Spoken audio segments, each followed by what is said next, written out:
Continue to track as many developments as you can from on the ground. We're going to leave it there and shift our focus to some more breaking news that we're tracking. EU chief has made a big statement on India-EU FTA. She has said that the historic deal, which will be signed between the two countries will be the mother of all deals. Also announces her and EU MPs visit to India on Republic Day. That's a big statement that we're tracking at this point in time. My colleague Aditya Vadhan joins us on the broadcast to give us more on this. Aditya, the EU chief has made it abundantly clear that what's going to happen during her visit to India is going to be nothing but historic. What more can you tell us? Savi, indeed, it's a very, very important statement coming in from the chief of EU, Ursula von der Leyen. Definitely, earlier we have seen, in the past how India and EU have forged, a trade agreement with each other. And definitely, if you see, the free trade agreement that has been signed between India and EU will be very, very essential. And we could expect some major trade collaborations between the EU and India, definitely, because now US President Donald Trump has imposed a tariff, 10% tariff on several European Union nations. So indeed, it becomes very, very critical, this visit by EU chief to India. And definitely, we could expect a lot from this visit. Asavri.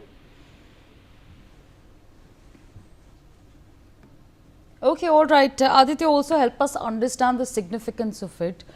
We know that once the FTA is signed with EU, that's going to make it India's 19th free trade agreement. But what makes this one truly special? Well, definitely, this will further catalyze the process that the FTA, the way that FTA has been signed between India and US. Further trade agreements would be signed, when EU chief comes to India, and definitely, this will be very, very beneficial for the Indian industries and several businesses across India. So definitely, it's a win-win situation for both India and EU, and definitely, it is it is an opportunity, for both to make the most of it. And definitely, if we talk about, because already a global tariff war has been initiated by the United States across the globe, and definitely now India and EU are on the same pitch, because even 50% tariffs have been imposed on on India by the US, and 10% tariffs are now imposed on 7 nations of the EU. So definitely it becomes a very significant moment in the bilateral relations between EU and India. All right, okay. Aditya, thank you for sharing all those details with us. We have a sound bite. Let's play it out, please.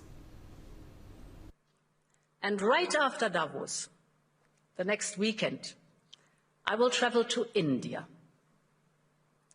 There's still work to do, but we are on the cusp of a historic trade agreement. Indeed, some call it the mother of all deals. One that would create a market of 2 billion people, accounting for almost a quarter of global GDP. And crucially, that would provide a first-mover advantage for Europe, with one of the world's fastest growing and most dynamic continents. All right, joining us at this point in time is Dr. Sharat Kohli, Senior Economist. So thank you for taking out time and speaking to us on NewsX. Like I said earlier, this is going to be India's 19th free trade agreement in total. But like, of course, the EU chief has said, this is going to be the mother of all deals. Why is she saying that? Good evening, Asavri, to you and NewsX viewers. Yes, indeed, it is a mother of all deals, because for 2-3 reasons. One reason is that we are doing deal with the EU, which comprises of 27 nations. That's one. Number two, the total bilateral trade between India and the EU is about $186 to $188 billion. And not many people know that EU combined as a region, we have largest bilateral merchandise trade. Of course, EU comprises of nations, so I can't say that per country it is the largest, but as a region, it is the largest. It's a huge amount of trade, and this will offset the losses that we have suffered because of the US tariff onslaught. As far as EU, that itself now is a victim of what President Trump has done because of Greenland, because there have been tariffs imposed on the EU nations which are supporting Greenland, and most of the EU nations, they do support Greenland, and they are ready to defend. Some of the best friends of the US were in the EU, like the UK, like the France, the Germany, and he has threatened them with tariffs. So obviously this is upset EU countries, and some of them have deployed their military symbolically in Greenland to defend if there is an invasion of Greenland or takeover of Greenland. So I think the FTA in such a situation, which is most likely to happen by the end of this month, so just after the Republic Day, will be a landmark, because this will open up for India a huge market of 27 nations, and for the EU. This will open a big market where Indian middle class today is double the size of the US population, about 65 to 70 crores if we include the neo-middle class. So I think it's a win-win situation for both. Plus, this will also, Savri, ease the migration between the two countries. Working professionals, we saw that US has imposed ban on H-1B, restrictions on H-1B as well. He's putting restrictions on students.